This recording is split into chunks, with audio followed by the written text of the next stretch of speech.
For as long as I could remember, I've wanted LEGO Pokemon sets, and I can't believe it's an actual reality. I mean, here they are. LEGO just revealed them. They released the 27th of February 2026, and they're available for pre-order at LEGO stores and shop at home starting today. My favorite of the bunch is the Venusaur, Charizard, and Blastoise set, which retails for $650 in the United States with 6,838 pieces. We'll get to that really hefty price in just a bit, but I am in love with the builds for each of these third evolutions of the classic Kanto starters, especially Charizard and Blastoise. The Charizard looks freaking perfect with the design of the wings having the absolute perfect shaping outline. It seems like they use a cloth piece for the actual interior of the wings there. I think that works really well. The design of the face there has a perfect shaping if you ask me. And it seems like the eyes are printed as well as that 1x2 tile at the front for the nostrils. It seems like the mouth is always fixed with an open mouth expression, which it's fine. I really love the build with the teeth being unicorn horns. That surprisingly works really well. You have the flames sticking out. You could capture so many dynamic poses with, you know, this in flight mode and this just on the ground. And then you have some posability with the arms and those elbow parts right there, which are on one of those 1x2 connection pieces. The roundness of the belly there is captured really well with those half circle tile domish pieces. I love the build for the legs with the thickness of those knees right there captured perfectly. You're going to be hearing the word perfect a lot, so I guess take a shot of milk every time you hear that. There's also the tail, which it seems like the flame and the tail itself are adjustable. The design of Blastoise looks perfect as well. I love the shaping of the head there, and again, that's posable. The shaping of the shell gives me vibes of the LEGO Bowser set. The outline of that shell using those round tube pieces just works really well. For once, the press release didn't give us a 360 video, and I really want to see how the back of this shell looks. I really like how they have the cannons at the back too. Those seem to be adjustable at the base. And yeah, the only reason Venusaur isn't like a home run for me is just the eyes right there looks a little bit weird with how they have the slots for where those eye 2x2 tiles goes into. Just a tad off. Other than that, the build for the body there, I am in love with. I think that is also perfect. I love how they have the roundness at the side there. Again, they do a really good job getting the joints of the feet of these characters captured in this scale. I love the plume at the very top and how that is built. The design for the vines as well are just about perfect. How they use this interesting shaped piece right here. And then the three of these are on a base, one that could be split into 3 sections. And I absolutely love how they captured the terrain of this base right here. My favorite has to be the Blastoise wave right there, or like spurt of water. They have a great texture to how they capture the top of that water design, where they use this piece that's been used for like windscreens before. I love the color gradient of the blue there from the bottom to top of the wave. How they have the base with the translucent blue. For Charizard, you have like this volcanic kind of design going on, and that looks awesome. Charizard connecting with this beam that just goes up his backside is kind of funny. But that makes it so that Charizard can fly around. That's cool. Then for Venusaur, you have like this little plant-like build surrounding, which are actually some very detailed and distinct builds for these plants right here. They really went hard with the base here. So yeah, absolutely love the builds of this set. The thing that I don't like about this set is that $650 price. When I look at the size of this set, that feels like they're charging a bit too much. Like, this looks like something that should be $500. But hey, if you're a price per piece ratio person, that is 6,838 pieces for $650. So that is actually a good price per piece ratio. But more so, the problem I have is that they should have just sold each of these Pokemon separately. It feels kind of scummy for LEGO to batch all 3 of these in one set as the only way to get any of these 3 incredibly iconic Pokemon. Now I know, yes, the base here is something that comes together, but remember, you could split each of the sections of this base, and they honestly look completely fine displayed on their own. It would have been a feature like, oh, okay, you got all 3 of these sets, you could put them together. But no, you're stuck to dropping $650. So yeah, I'm very disappointed by that, and I think that's just going to exclude a lot of people who can't afford dropping this price on a Lego set like this, when it could have easily been a set that was like around $220 a pop. Looking at the shop at home video I finally got my hands on, there's a lot of different posability here. The tail for Charizard is really cool with how each section kind of moves. And then just how posable Blastoise is with that head, with those arms. It's all great stuff.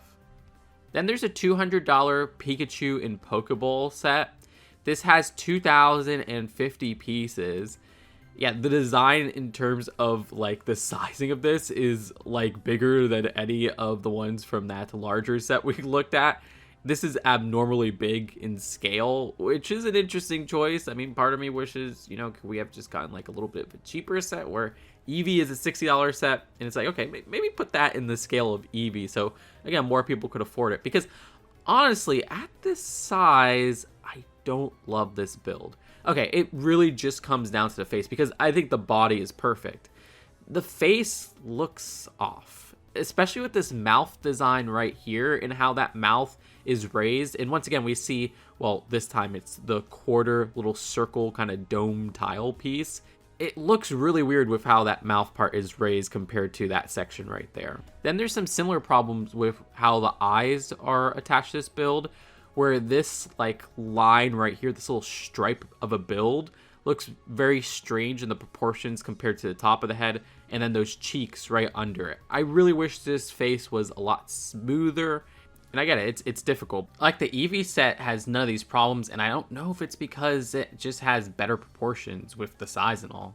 I think if this was a smaller scale, it might have been easier to capture this. Maybe they should have done like a little bit of a specialized piece here or there on that face, because for now it doesn't really work too well for me. The face is about like the most important part of the build. But hey, look, there's some nice prints with the mouth there, the nose, and the eyes. And then the rest of the build, like I said, I absolutely love. I love how they have like a ball joint for the ears right there. That's really cool on how you could adjust those. The arms seem pretty adjustable, and you could even move the whole head. Like, I was kind of amazed seeing like this picture right here to see how much you could tilt the head. The design of the tail is awesome. Not only perfect in its curvature and everything there, but there is the feature to switch this between a male Pikachu and a female Pikachu with the end of the tail there, which I like how they included that option. The back for Pikachu looks perfect, like the stripes and everything there. There's also the base build to have Pikachu like jumping in the air, but yeah, that looks fantastic with that jumping pose. And I like the translucent blue pieces for like Pikachu coming out of that Pokeball. That's a really nice pose. The base design being like a Pikachu tail looks great too, and there's that nice Easter egg where it says 25 because, well, Pikachu is Pokedex number 25. And then the build for the Pokeball looks really good. I mean, sure, there's some little corners right here which look a little bit off in the round shaping, but I think this looks way better when you have it open and in this display build right here than it does closed, and I don't have that problem when it looks opened. But that's all I really have to say about this set. Like I said, I would have preferred if this was smaller, and I think the proportions with the face would have looked a little bit better. Then there's the $60 Lego Eevee set with 587 pieces. Finally, something affordable from this freaking theme. The sizing of this is like smaller than, say, Pikachu, but is sized just about perfect in my opinion. The head doesn't have any of the awkward gap problems that Pikachu has. I love how they have 4 distinct prints on here with the 2 eyes, the nose, and then the mouth. All of that is shaped perfectly. I love the shaping of like the fluff at the body there. That's great. The posability with the legs, which seemingly have a separate posability feature for the feet. Those also have prints at the end there. And the design for the tail is shaped excellently. I like how you could move the ears as well. Yeah, this is a fantastic set at $60 if you ask me. This still looks great from the back view. There's even a little feature of these 2x2 printed bumper pieces, which have like, I don't know what to call it, like the paw of like the feet there. That looks great. You could also see from this image how that tail is posable. And yeah, the base there for like the ball joint, it seems like has like a gray design, which is awkward with the brown and everything. But the shaping of the tail is big enough and everything to kind of cover that up. So it's not that big of a problem compared to other sets where you have like gray just kind of coming through joint pieces. The head posability is excellent as well, seeing that in action from the Shop at Home video. Now, from the 27th of February to the 8th of March, they have this Kanto region badge collection if you buy the Venusaur, Blastoise, and Charizard set, specifically from the 27th of February to the 8th of March. Also, LEGO says that this will be available with pre-orders, but it's only the first 21,840 pre-orders. That started today. The website's been crashing. So yeah, I guess if you want to get this with your pre-order, hurry the heck up. Specifically pre-orders with the largest set. Gift with purchase sets sting when they have exclusive characters, and there's no exclusive characters in this set. So I'm totally fine with this being a gift with purchase. The design of this actually is pretty awesome. Like, I really like how this came out. I didn't expect this to be such a banger. But I love how they have this box build for those badges, which, you know, when closed, there's like a little Poké Ball right there. It has like these windscreen pieces so you can see each of the badges. It looks like when you check the badges in the game. And yeah, the badge builds themselves capture all of Kanto's like eclectic 8 badge builds in terms of the shaping and everything there. There is a downside that they use stickers, but yeah, this is a gift with purchase and there's quite a bit of stickers in this set. So I totally understand them not wanting to print it, and hey, that makes it feel a little bit less exclusive if you're not able to fork over $650 in this very small window, so it's not a big deal.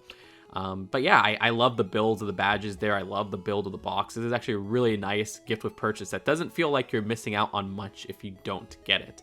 In an ideal world, gift with purchases should be something that you could just straight up purchase from LEGO stores and Shop at Home, and they would still be able to be given with purchasing the set in a small window. You just would get it for free. But the lack of this actually including an exclusive Pokemon makes this not sting. Finally, there's a LEGO Insiders Reward exclusive set, which is the Mini Pokemon Center. You could get this starting the 27th of February by spending 2,500 Insider Reward points. You could get that by spending around $375 at LEGO stores and Shop at Home, which is a lot of money. And then once you redeem this for those points, you got to buy something else from LEGO stores and Shop at Home to have this shipped with that set. It's a very annoying system. Good thing is that this set is like my least favorite easily of the bunch. This is like a last minute thought from LEGO. I mean, yeah, I like Pokemon centers. If this was like a minifigure Pokemon center, this could be like one of my favorite sets ever. But this is a microscale Pokemon center, which I don't have much interest in microscale. And I mean, it's not the worst build out there by any stretch, but it just is kind of its own thing. You know, there's no other microscale Pokemon stuff. I mean, I guess we'll have to wait and see what the summer wave entails, but even that seems like the Pokemon will be much bigger than the Pokemon Center itself. So it's this weird one-off set that, hey, they'll probably have more VIP rewards in the future to kind of maybe make like a little Pokemon town or something like that. But yeah, the design for this has this awkward feature to like open the doors, but when you open the doors, you gotta like pull these side parts. The design at the front there, you know, has the shaping of like a little Pokemon Center with a sticker with the Poké Ball.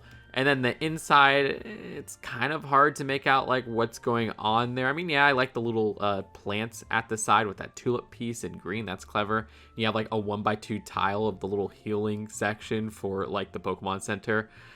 But yeah, there's no like statuette minifigures or anything to give this a little bit more vibrancy. Not that I wanted that because it would make it feel a little bit more exclusive and everything there. So yeah, I do wonder if this right here is a print where they have like a little PC build. It seems like it might be one that I haven't seen in any other set. As something that's hard to get, I'm glad this is not anything that's bringing me in. Again, it's not terrible, but it's just, yeah, a last minute thought, which is totally fine. So yeah, that's it for this initial wave of LEGO Pokemon. I guess we could say they're kind of spring sets because they're like the 27th of February. But at the end of the day, I mean, this is a dream come true, and I think LEGO did this justice. I just hate how expensive this is. Like, if you want to buy all of these sets, this is a total of $910 for 3 sets. I mean, the cheapest set is a $60 set, and then it jumps to a $200 set. So I feel bad for so many of us who are tight on money, who love the Pokemon franchise and are finally getting our taste in Lego. And it's like, okay, well, I guess we kind of afford the Eevee set. Let me know what you think in the comments below. Do you love these sets? Do you like them? Where do you fall? Do you think they're bad? Do you think they're not worth the price? Seriously, you leaving a comment helps out so much. And you pressing that like button on this video and you pressing that subscribe button on this channel, the algorithm can be very rough, and I really appreciate it. I'll see you later. Peace out. Bye.